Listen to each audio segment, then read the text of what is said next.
ఎన్నికలు సమీపిస్తున్నాయి.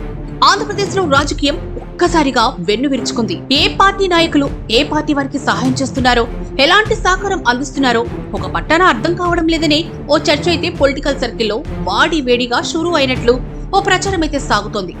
వైఎస్ షర్మిల తన కుమారుడు వైఎస్ రాజారెడ్డి వివాహం నిశ్చయమైన నేపథ్యంలో ఉమ్మడి కడప జిల్లాలోని ఇడుపులపాయ వెళ్లడం, అక్కడి నుంచి విజయవాడ వెళ్లి తన సోదరుడు ఏపీ సీఎం వైఎస్ జగన్ ను ఆయన నివాసంలో కలవడం, అన్నయ్య వదినలను తన కుమారుడి వివాహానికి ఆహ్వానించడం, అనంతరం ఆమె తన ఫ్యామిలీతో కలిసి దేశ రాజధాని హస్తినకు తరలి వెళ్లింది.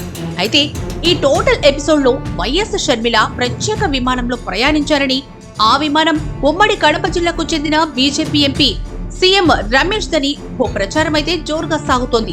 ఈ సీఎం రమేష్ గతంలో టీడీపీ నుంచి రాజ్యసభకు ఎంపికయ్యారు. ఆ తర్వాత బీజేపీలో చేరారు. ఈ జిల్లాలో రాజకీయం మాత్రం CM Jagan versus CM Ramesh అన్నట్లుగా ఉంటుంది అన్న సంగతి అందరికీ తెలిసిందేనని, జగన్ పాలనపై ఈ సీఎం రమేష్ తనదైన శైలిలో విమర్శలు గుప్పిస్తారని సదరు సర్కిల్స్ లో ఓ చర్చ అయితే వైరల్ అవుతోంది.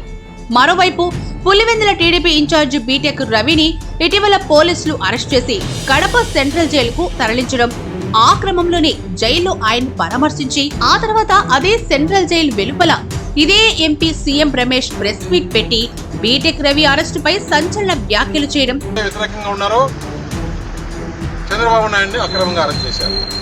ఇక్కడ మొన్న పులివెందులకు వచ్చిపోయారు. ఆ పులివెందుల్లో అందరూ పార్టీలో మారుతున్నారని, కాబట్టి వాళ్ళ ఆఫీస్ కట్టారు. ఎందుకు జలసి? ప్రజాస్వామ్యంలో పోరాడండి, మీరు మంచి చేస్తే చెప్పుకోండి. అంతేగాని ఈ విధంగా అరాచకంగా సృష్టిస్తే ప్రజలు తిరగబడే రోజులు వచ్చేసినాయి. పోలీసులు కూడా చెప్తున్నా, మీరు మీ హక్కులు మీరు పనిచేస్తున్నారు. ఇంకోవైపు వైఎస్ షర్మిల ఇడుపులపాయ నుంచి విజయవాడకు వెళ్లి తన సోదరుడు వైఎస్ జగన్ ను కలిసే కొన్ని గంటల ముందే వైఎస్ షర్మిల భర్త బ్రదర్ అనిల్ కుమార్ ఇదే బీటెక్ రవితో, అది కూడా కడప ఎయిర్పోర్ట్ లో భేటీ కావడం, ఆ తర్వాత ఈ ఇద్దరు ఒకే విమానంలో గన్నవరం వరకు ప్రయాణించడం, ఈ సందర్భంగా వీరిద్దరి మధ్య వైఎస్ షర్మిల హస్తం పార్టీలో చేరిక, ఏపీలో పొలిటికల్ ఎంట్రీ ఇస్తూ ఉండడం, అందుకోసం ఆమె ఢిల్లీకి వెళ్తూ ఉండడం, అలాగే పీసీసీ చీఫ్ గా ఆమెను నియమిస్తే వచ్చే ఎన్నికల్లో చోటు చేసుకునే రాజకీయ పరిణామాలు తదితర అంశాలపై ఈ ఇరువురి మధ్య ఆసక్తికర చర్చ జరిగినట్లు ఓ ప్రచారం అయితే అటు మీడియాలో ఇటు సోషల్ మీడియాలో మోత మోగిపోయిందని పొలిటికల్ సర్కిల్లో గుర్తు చేస్తున్నారు. అయితే బీజేపీ రాజ్యసభ సభ్యుడు సీఎం రమేష్ టీడీపీ నుంచి బీజేపీలోకి వెళ్లారు.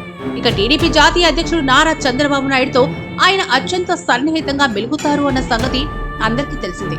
అలాగే బీటెక్ రవిని జగన్ ప్రభుత్వం అరెస్ట్ చేయించి జైలుకు తరలించడం, జైల్లో ఆయన్ని సీఎం రమేష్ ములాఖతు కావడం, అదేవిధంగా వైఎస్ షర్మిల తన పర్యటన కోసం ఇదే సీఎం రమేష్ ప్రత్యేక విమానాన్ని వాడుకోవడం, అలాగే వైఎస్ షర్మిల భర్త brother Anil BTech Ravi Kadapa airport లో సమావేశం కావడం, సీఎం వైఎస్ జగన్ ప్రధాన రాజకీయ ప్రత్యర్థులు ఈ ఇద్దరి విషయంలో వైఎస్ షర్మిల బ్రదర్ అనిల్ కుమార్ అనుసరిస్తున్న వైఖరి పట్ల తీవ్ర సందేహాలు వ్యక్తమవుతున్నట్లు తెలుస్తోంది.